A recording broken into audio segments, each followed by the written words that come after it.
Telegram founder Powell దురోవ్ Reliance మీద ఆగ్రహం వ్యక్తం చేస్తున్నాడు.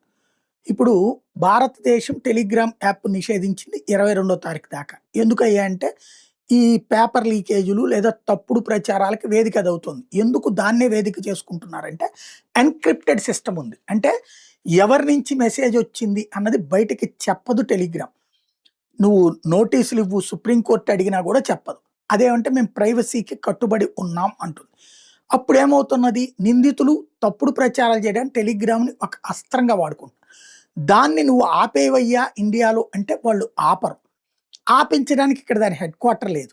ఈ నేపథ్యంలో సర్వీస్ ప్రొవైడర్స్ మనకి ఎయిర్టెల్, ఈ రిలయన్స్ ఇట్లాగ ఉన్నాయి కదా, వాళ్ళకి ఆదేశాలు ఇచ్చింది. అంటే ఇంటర్నెట్ సిగ్నల్స్ ఇచ్చేటటువంటి సంస్థలకి ఆదేశాలు ఇచ్చింది కేంద్ర ప్రభుత్వం.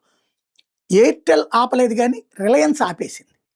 దాంతో ఇప్పుడు రిలయన్స్ మీద ఆగ్రహావేశాలు వ్యక్తం చేస్తున్నాడు పావెల్ దురోవ్.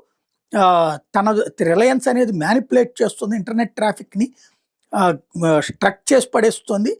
ఇది చాలా దుర్మార్గమైనటువంటి చర్య.